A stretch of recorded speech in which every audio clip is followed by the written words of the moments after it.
কংগ্ৰেছ দলে যদি সন্মান সহকাৰে আমাৰ লগত মিত্ৰতাৰ আসন ভাগ বতৰা সম্পন্ন কৰে তেতিয়াহ'লে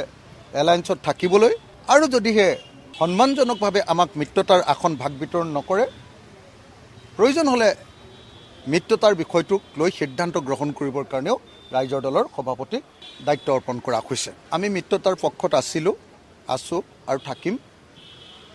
কিন্তু মিত্ৰতাৰ সিদ্ধান্ত আসনৰ ভাগ বতৰণৰ সিদ্ধান্ত গণতান্ত্ৰিকভাৱে হ'ব লাগিব। মিত্ৰতাৰ আসন ভাগ বিতৰণৰ ক্ষেত্ৰত কংগ্ৰেছ দলে আগতেই 100টা সিট ল'মেই বুলি ঘোষণা কৰি যি কৰ্তৃত্ব আমাৰ ওপৰত আৰোপ কৰি দিলে,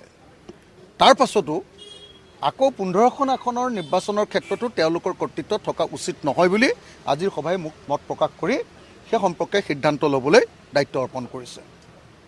গতিকে কংগ্ৰেছ দলৰ প্ৰতি মোৰ আহ্বান, ৰাইজৰ দলৰ সভাপতি হিচাপে আজি দলৰ কাৰ্যনিৰ্বাহকৰ সিদ্ধান্ত অনুসৰি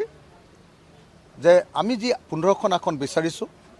সেই আসন যাতে আমাৰ পচন্দমতে হয় তাৰ কাৰণে কংগ্ৰেছ দলে আমাক সহযোগিতা কৰিব লাগে।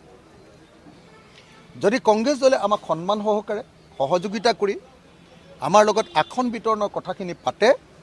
তেতিয়াহ'লে কংগ্ৰেছ দলৰ লগত একেলগতে যাবলৈ আমাৰ সম্পূৰ্ণ সিদ্ধান্ত গ্ৰহণ কৰা হৈছে। আৰু আজিৰ পৰা কৈ দিয়া হৈছে যে এতিয়াৰ পৰা কংগ্ৰেছৰ হাতত সম্পূৰ্ণৰূপে বলটো এৰি দিয়া হৈছে। যদি কংগ্ৰেছে আমাক 15খন আসন দিয়ে তেতিয়াহ'লে এলায়েন্স একদম গপগপীয়াকৈ হ'ব, সন্মান সহকাৰে হ'ব। আৰু কংগ্ৰেছে যদি আমাক সন্মান সহকাৰে আসন ভাগ বিতৰণত আমাৰ মত গ্ৰহণ কৰি আমাৰ দলৰ পচন্দ অনুসৰি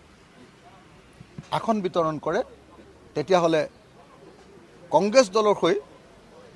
আন সকলো আসনতে যিমানবিলাক আসন 100টাই হওক, 95টাই হওক, 90টাই আসন হওক, তাত সম্পূৰ্ণৰূপে ৰাইজৰ দলে